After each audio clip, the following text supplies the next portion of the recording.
হচ্ছে একটা 3.5 ঘন্টা সিনেমার মধ্যে যদি খুব কম জায়গায় হাসি পায়, এই ছবির মধ্যে যেটুকু যে হাসি পায় সেটা হচ্ছে অক্ষয় কুমারের জন্যই।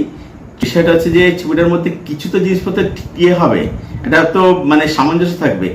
এখানে ছবিটা হঠাৎ করে মধ্যে একটা দেশাত্মবোধের দিকে চলে যাচ্ছে, একটা সোশ্যাল দিকে চলে যাচ্ছে।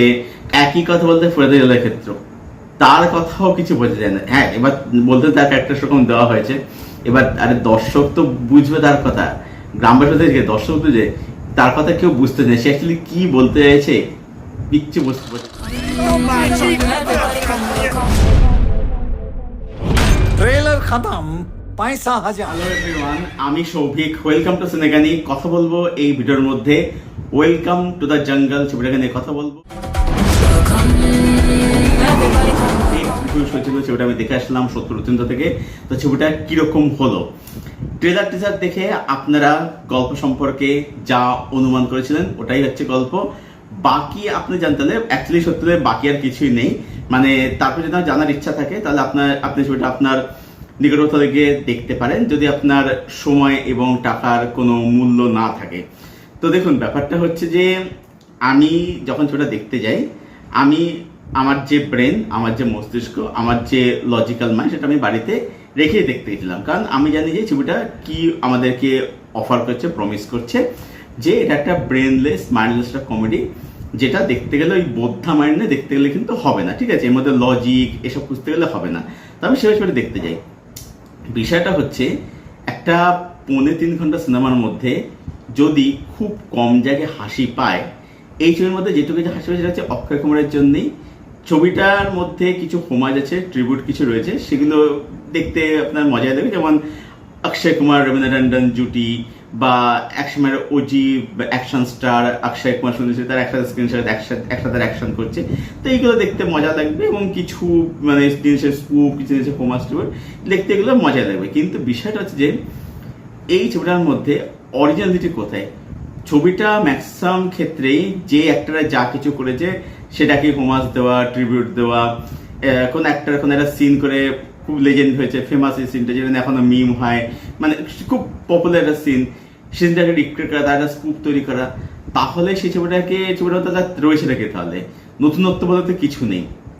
আর একটা 15 সিনেমার মধ্যে যদি আমার হাসি যদি না পায়, মানে দেখুন ব্যাপারটা হচ্ছে যে কমেডি ছবি বলে আমাকে সব জায়গাতে হা হা করে হাসতে হয় পাগলের মতো, সেটা আমি করতে পারবো না, তাহলে লোক আমাকে তো পাগল বলবে।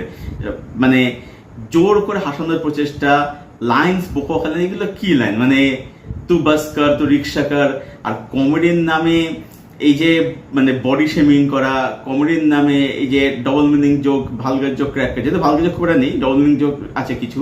তারপরে হচ্ছে এই যে উইমেন্স অবজেক্টিফিকেশন, আপনি দেখলে বলছেন দিশা বা জ্যাকলিনের কোথায় ক্যামেরা ইয়ে করছে, যদিও সেটা ককটেল 2 বা পেড্ডির মতো সেরকম অত ভালগার জায়গাতে সেটা যায়নি, বাট স্টিল মানে ওইসবই আর কি, ওইসবই দেখানো হচ্ছে আর কি, মানে একটা চেষ্টা করা হচ্ছে।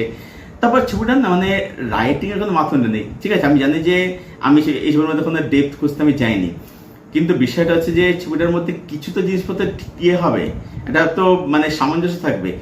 এখানে ছবিটা হঠাৎ করে মধ্যে একটা দেশাত্মবোধের দিকে চলে যাচ্ছে, একটা সোশ্যাল দিকে চলে যাচ্ছে, কখনো ছবিটা মেসেজ দিতে চাইছে, মানে অ্যাকচুয়ালি কি হতে যায় ঠিক বোঝা যাচ্ছে। ইন্ডিয়ার আর্মিনেট অ্যাঙ্গেল চলে আসছে, এবং এখানে টুইস্ট থাকে, আপনি দেখলেই বুঝতে পারবেন যে টুইস্টটা অ্যাকচুয়ালি কোথা থেকে নেওয়া হয়েছে। ঠিক আছে, এই যে বললাম ছবিটার মধ্যে কিচ্ছু নেই, মানে এখান সেখান থেকে পুরো একটাদের কাজের হোমাজদের ট্রিবিউট দিয়ে, ঠিক আছে, মেটা সিনেমা এইসব ছবিটা পুরো মানে ইয়ে করেছে আর কি। এবার সেগুলো কিছু জায়গায় দেখতে মজা লাগবে দেখতে, কিন্তু ওই যে বললাম যে বাদ বাকি ছবিটা অরিজিনালিটি বলে কিছু নেই। আর যেটা আমি বললাম যে ছবিটা এত বড় তার কথা ছবিটাতে কিছু তো নেই। তো ছবিটা যে আপনার যে এন্টারটেনমেন্ট সেটাও তো ছবিটা করতে পারছে না। আর আমি যেটুকু ছবিটা যতটা দেখা যায় সেটা দেখা যায় একমাত্র অক্ষয় কুমারের জন্যই। সেই জায়গায় যে হাসি, যে আমাদের যে ভোজপুরি গানটা ঘিস ঘিস, ওটাতে যেমন গানটা যেরকম আর কি, গানে ভোজপুরি যেরকম হয়ে থাকে সেরকম আর কি। তো ওখানে অক্ষয় কুমারের যে এক্সপ্রেশন আছে দেখে মজা লেগেছে। তারপরে হচ্ছে লাস্টে একটা টুইস্ট থাকে, সেখানে মজা লেগেছে আর কি। মানে টুইস্টটাতে মজা লাগেনি, টুইস্টের পরে যা কিছু সেগুলো দেখে মজা লেগেছে আর কি। তো এইগুলো মানে ঠিক আছে, এগুলো মানে মজা লেগে সেটা আসলে মতো অক্ষয় কুমারের জন্যই। বাদ বাকি এখানে বলিউডে তো গোটা বলিউডকে নিয়ে নিয়েছে, কিন্তু কেউ কেউ কিচ্ছু করতে পারেনি। মানে এত ভালো ভালো কমেডি, জনি লিভার থেকে শুরু করে রাজপাল যাদব, পরেশ রাওয়াল, এরা এত ভালো ভালো কমেডি করে, কিন্তু সত্যি কথা বলতে কারোর কমেডি ল্যান্ড করছে না। তুষার কাপুর, সিরাজ তালপর এদেরকে কেন নেওয়া হয়, মানে আই হ্যাভ নো আইডিয়া এরা কেন রয়েছে, কি করতে রয়েছে সত্যি মানে।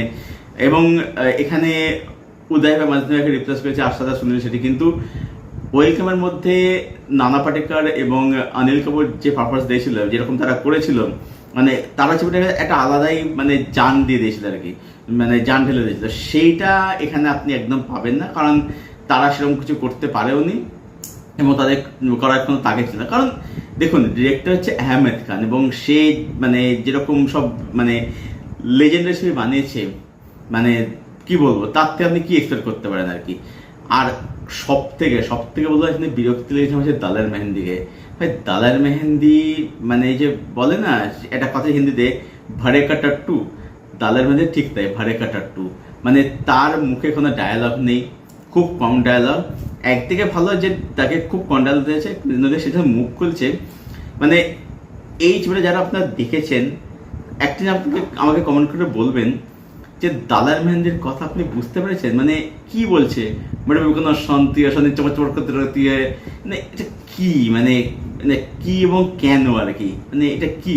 একদিকে হলে তাকে বেশি তাকে কথা বলতে দেওয়া হয়নি, কারণ সে যা এখন কথা বলছে যখন, ঠিক আছে, এই যে হিরা ছিল না যে মুসে সুপার নিকালকে বাদ করে, যে যেটা ছিল আর কি, তো ওই সেরকমই আর কি, ঠিক আছে, মানে তার জন্মগত মুখে সুপারই রয়েছে আর কি। দাদা মেয়ে সত্যি বিরক্তি লেগে সত্যি কথা বলতে গেলে আর কি। তো ওভারঅলে বলবো যে আর বেশি কিছু বেশি বলার নেই। লুক অ্যান্ড ফিল মানে বোঝা যায় খরচাপাতি করেছে রয়েছে, কিন্তু সেগুলো দেখতে খুবই অদ্ভুত লাগে দেখতে, মানে খুব প্রিমিয়াম ঝাঁচকছে, মানে এত প্রিমিয়াম হয়েছে প্রচন্ড চোখে লাগছে দেখতে আর কি, ঠিক আছে। তো এই আর কি, আর বাদ বাকি কারোর কিনে কিছু এখানে বলার নেই। মানে ভালো অ্যাক্টরদের নেওয়া হয়েছে, ঠিক আছে, মানে জ্যাকি শ্রফ ভিলেন প্লে করছে আর কি, সবাইকে রেস করেছে। এবং আমি তো দালার মেহেন্দির কথা বললাম, একই কথা বলতে ফরিদা ইলাহির ক্ষেত্র, তার কথাও কিছু বোঝা যায় না। হ্যাঁ, এবার বলতে তার ক্যারেক্টার সেরকম দেওয়া হয়েছে, এবার আরে দর্শক তো বুঝবে তার কথা, গ্রামবাসী দর্শক তো যে তার কথা কেউ বুঝতে চায়, সে অ্যাকচুয়ালি কি বলতে চাইছে কিচ্ছু বোঝা যাচ্ছে না আর কি। তো ওভারঅলে বলবো যে খুবই বাজে একটা সিনেমা হয়েছে। হ্যাঁ, ছবিটা একদম রোস্ট করার মতো সিনেমা হয়নি সেটা বলা যায়, কিন্তু তার মানে ছবিটা ভালো ছিল সেটা একদমই, ছবিটা বাজে ছবি হয়েছে। আমি ফিল্মটাকে রেট করলাম 3 আউট অফ 10। এটাই ছিল আমার রিভিউ ওয়েলকাম জঙ্গল ছবিটাকে কেন্দ্র করে। হ্যাঁ, যেটা আপনি বলতেন এই ছবিটা নিজেকে সিরিয়াসলি নেয় না। ব্যাপারটা হচ্ছে যে এই যে গ্রামের যে অ্যাঙ্গেলটা, যদি এটাকে ভালো করে এক্সিকিউট করে, যদি ভালো ডিরেক্টর যদি করতো, এটা কিন্তু একটা রিসেন্ট কিন্তু হতে পারতো। এই আইডিয়া কিন্তু ভালো ছিল, কিন্তু সেটাকে এক্সিকিউট করতে একদম পারেনি। আর ডিরেক্টর সেই ক্যাপাবিলিটি নিয়ে তার আমি ডিরেক্টর সেটা আমি এক্সপেক্ট একেবারে করিও না আর কি। তো যাই হোক, তো ছবিটা যারা দেখেছেন প্রিভিউতে, তো কি ওপিনিয়ন যারা যে দেখা ছবিটা যাদের দেখা হয়ে গেছে, আপনাদের কি ওপিনিয়ন কমেন্ট করে। আর ছবিটা যারা দেখবেন বলে ভাবছেন, তারা যদি মনে হয়, তো যেটা আমি প্রথমেই বললাম যে আপনার টাকা এবং সময়ের যদি মূল্য না থাকে, তো ছবিটা আপনি আপনার নিয়ার সলিকে দেখতে পারেন এবং দেখে জানাবেন ছবিটা আপনার কিরকম লাগলো। আর ভিডিওটা ভালো লাগলে অবশ্যই লাইক করবেন, শেয়ার করবেন, চ্যানেলটাকে অবশ্যই সাবস্ক্রাইব করুন। চলুন ভিডিও এখানেই শেষ করছি, দেখা হচ্ছে আপনাদের সঙ্গে পরে কোনো ভিডিওতে। Till then stay best, keep watching good content.